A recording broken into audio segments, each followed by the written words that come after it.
नमस्कार, आप सभी का स्वागत है हमारे YouTube चैनल में। आज 13 दिसंबर 2020 को Himachal Pradesh subordinate service selection commission Hamirpur ने HPTGT आर्ट्स का एग्ज़ाम कंडक्ट करवाया है।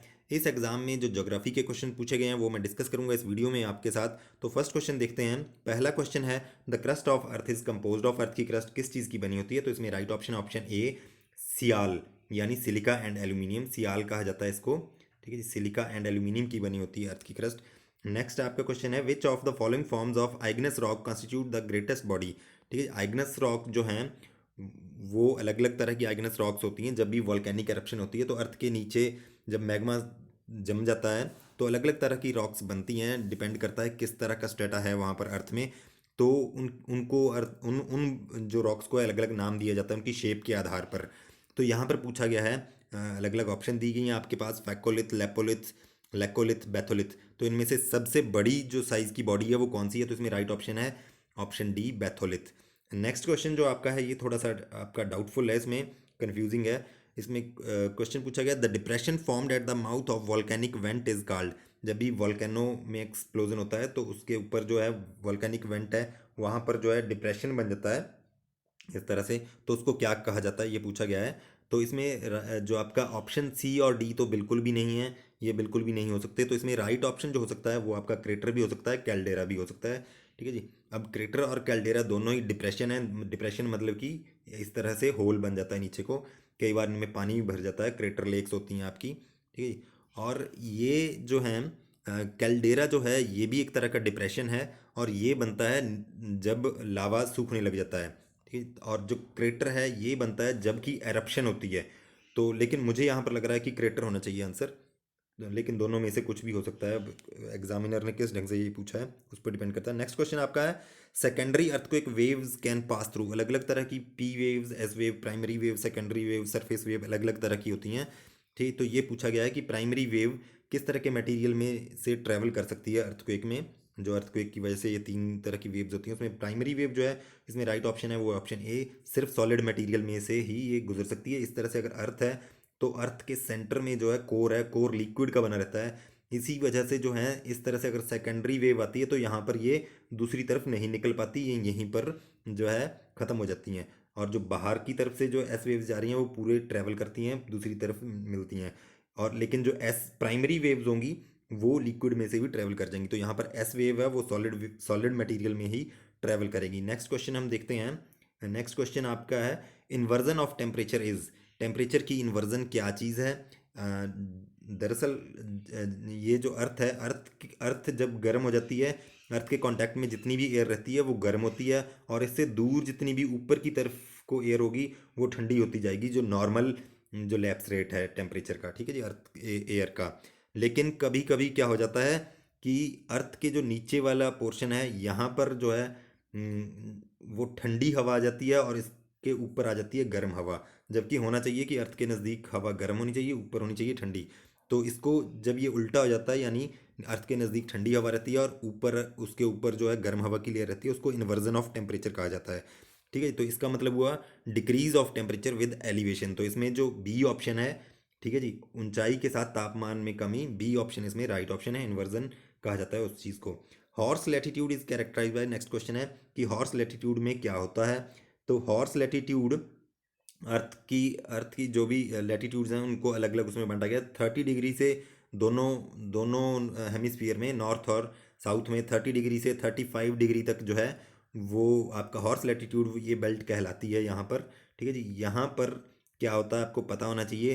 अर्थ यहाँ पर हवा जो है वो आपकी नीचे बैठती है। ठीक है, ये एंटी साइक्लोनिक रीजन है, हवा यहाँ पर नीचे बैठेगी। तो उस वजह से जब हवा नीचे बैठेगी तो उसको हम क्या कहेंगे? उसको कहेंगे हम आपका हाई हाई प्रेशर बेल्ट होगी। ये वाली बेल्ट जो आपकी होगी हाई प्रेशर बेल्ट होगी। ये वाली बेल्ट हॉर्स लैटिट्यूड होती है।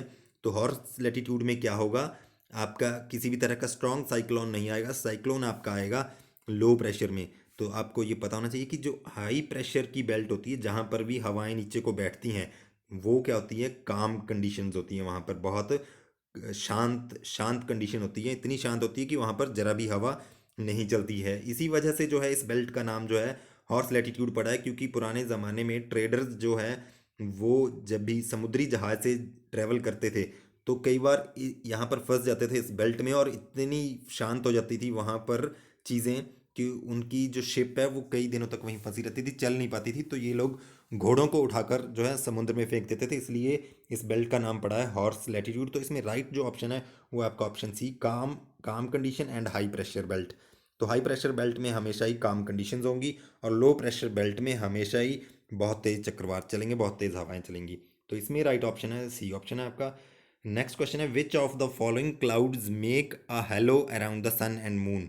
अब ये भी थोड़ा सा कंफ्यूजिंग क्वेश्चन है। जो आपने देखा होगा कि गोला बनता है एक पीछे, आपने महान पुरुषों के पीछे देखा होगा, सिर के पीछे एक गोला जो बना रहता है उसको हेलो कहते हैं। तो ये जो हेलो है, तो किन बादलों की वजह से ये प्रभामंडल बनता है?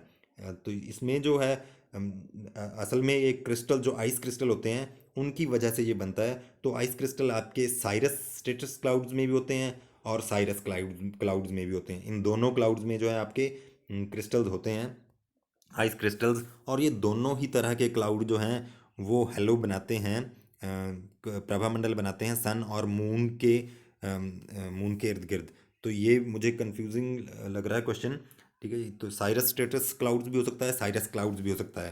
ठीक है, दोनों दोनों ही आंसर यहाँ पर ठीक हो सकते हैं। नेक्स्ट क्वेश्चन आपका है, how much area of ocean is covered by continental shelves. तो कॉन्टिनेंटल शेल्व्स कितना एरिया जो है वो ओशंस का कवर करती हैं? असल में क्या होता है, ये अगर आपका कॉन्टिनेंट है जो कि आपका अर्थ का सरफेस है, और ये आपका समुद्र है आगे, ठीक है जी, तो ये एकदम से आपका डीप नहीं होता है। ठीक है जी, धीरे धीरे होना शुरू होता है। पहले आपका जो है बहुत कम स्लोप होता है पहले शुरू में। तो ये वाला जो एरिया होता है शुरू वाला समुद्र के नीचे, इसको कॉन्टिनेंटल शेल्फ कहा जाता है। ये एरिया पूछा है कितने परसेंट है पूरे समुद्र का। तो इसमें जो राइट ऑप्शन है ऑप्शन ए है, लगभग 7.5% ये एरिया होता है समुद्र का। और ये काफ़ी रिच एरिया होता है। ठीक है, नेक्स्ट क्वेश्चन है, which of the following ocean currents is a part of gulf stream. Gulf stream, ठीक है जी, गल्फ स्ट्रीम जो है अटलांटिक ओशन में ये बहती है, गल्फ स्ट्रीम। ठीक है जी, गल्फ स्ट्रीम आपकी अटलांटिक ओशन में बहती है। ये अगर आपका साउथ अमेरिका रहा है, तो जैसे ही साउथ अमेरिका और ये आपका मिलता है नॉर्थ अमेरिका इधर को, तो यहाँ से जो आपका इक्वेटर है, इक्वेटर में जितनी भी आपकी यहाँ से धाराएं बहती हैं समुद्र में, ठीक है जी, ये इक्वेटोरियल रीजन की इक्वेटोरियल वार्म वाटर जो करंट आपका चलता है, तो ये जो है यहाँ पर है गल्फ़ की खाड़ी है। तो यहाँ पर गल्फ़ में जाकर ये north continent, north American continent के पास जाकर ये जो है अलग अलग इसके पार्ट्स जो हैं बन जाते हैं, गल्फ़ स्ट्रीम, फ्लोरिडा स्ट्रीम। तो ये जो है गल्फ़ स्ट्रीम जो है गर्म गर्म वाटर की एक धारा है। ठीक है जी, और ये जो है फ्लोरिडा करंट का ही पार्ट है। जो आपका लेब्राडोर करंट है ये आपका जो है कोल्ड करंट है। नॉर्थ पैसिफिक ड्रिफ्ट है, पैसिफिक ड्रिफ्ट हो ही नहीं सकता क्योंकि फ्लोरिडा करंट जो है या गल्फ स्ट्रीम है ये आपके अटलांटिक ओशन में है। कैनेरी करंट भी जो है ये भी आपका अफ्रीकन कॉन्टिनेंट के पास रह जाता है। तो नेक्स्ट क्वेश्चन देखते हैं। तो इसमें जो राइट ऑप्शन है वो है आपका Florida current, option A. Next question है आपका, beyond Farakka the main stream of Ganga flows into Bangladesh by which name. ठीक है जी, तो यहाँ पर गंगा का नाम पूछा गया कि बांग्लादेश में किस नाम से जानी जाती है गंगा। तो इसमें राइट ऑप्शन है पद्मा। नेक्स्ट क्वेश्चन है, which of the following places in Rajasthan is likely to have the highest temperature on a day in June. ठीक है जी, अब यहाँ पर जो अगर हम बात करें कि कहाँ पर हाईएस्ट टेम्परेचर रिकॉर्ड किया गया है राजस्थान में, तो वो है चुरू में। चुरू जो है वो जयपुर के पास है। लेकिन अगर हम देखें थार, नॉर्मली अगर टेम्परेचर रेंज देखें तो वो आपकी थार डेजर्ट में होनी चाहिए। थार डेजर्ट में अगर इन डिस्ट्रिक्ट्स की बात करें तो इनमें जो है वो बाड़मेर जो है वो थार डेजर्ट में पड़ती है। तो इसमें बाड़मेर हो सकता है इसमें जो आपका राइट आंसर है ऑप्शन ए। ठीक है जी, तो नेक्स्ट क्वेश्चन, और जो आपका चूरू चूरू है प्लेस वो जयपुर के नज़दीक है। तो अब कुछ यहाँ पर किस ढंग से एग्जामिनर ने पूछा है, क्योंकि चूरू में जो है वो हाईएस्ट टेम्परेचर रिकॉर्ड किया गया था। और बाड़मेर जो है वो थार थार डेजर्ट में है। तो अभी ऐसी बात है कि जून मंथ में आपका थार डेजर्ट में ज़्यादा टेम्परेचर होना चाहिए, और ये जो है इसके जयपुर के साउथ में भी है। तो जयपुर के साउथ में होने का मतलब है कि ये ट्रॉपिक्स के ज़्यादा नज़दीक है। नेक्स्ट क्वेश्चन है आपका, तो ज़्यादा नज़दीक है तो बाड़मेर में ज़्यादा टेम्परेचर होना चाहिए। तो देखते हैं आंसर की आने पर इन्होंने कौन सा आंसर सही बताया। नेक्स्ट क्वेश्चन है विच soil is rich in iron and aluminium compounds. ये भी कंफ्यूजिंग है, लेकिन यहाँ पर लेटराइट होना चाहिए, लेटराइट सॉइल। ठीक है, लेटराइट सॉइल जो है वो आयरन एंड एल्यूमिनियम इसमें ज़्यादा पाया जाता है। ब्लैक सॉइल में भी आयरन पाया जाता है हालांकि, और आपका रेड सॉइल्स में भी पाया जाता है आयरन। ठीक है जी, अब आयरन एंड एल्यूमिनियम पूछा है तो इसमें ज़्यादा चांसेस हैं कि आपका लेटराइट सॉइल ही होना चाहिए। नेक्स्ट क्वेश्चन है Zawar mines are found for are famous for. Zawar mines जो हैं राजस्थान में, ये किस लिए जानी जाती हैं? ठीक है जी, ये आपकी जानी जाती है लेड एंड जिंक के लिए, और यहाँ पर जो है आपका सिल्वर भी होता है। नेक्स्ट क्वेश्चन है, इसमें राइट ऑप्शन ऑप्शन ये है। नेक्स्ट क्वेश्चन है which of the following projects comprises of Gandhi Sagar dam, Jawahar Sagar dam and Rana Pratap Sagar dam. ये तीन जो हैं डैम, उसको क्या कहा जाता है? उसको चंबल परियोजना कहा जाता है। तीनों ही चंबल नदी पर बने हैं, अलग अलग स्टेट्स में हैं ये। ठीक है जी, जो आपका गांधी सागर है ये मध्य प्रदेश में है, जवाहर सागर और प्रताप सागर आपका जो है ये राजस्थान में है, लेकिन तीनों ही चंबल नदी पे हैं। नेक्स्ट क्वेश्चन है the leading producer of coffee in India is. Leading producer coffee का कौन सा है? तो इसमें राइट ऑप्शन है कर्नाटका, ऑप्शन ए। तो ये कुछ क्वेश्चन से ज्योग्राफी से रिलेटेड। उम्मीद है आपको ये वीडियो पसंद आया होगा, और अगर आपका भी कोई क्वेश्चन हो तो आप कमेंट बॉक्स में पूछ सकते हैं। इसी तरह के वीडियोस देखने के लिए लाइक करें, शेयर करें, सब्सक्राइब करें हमारे यूट्यूब चैनल को। धन्यवाद।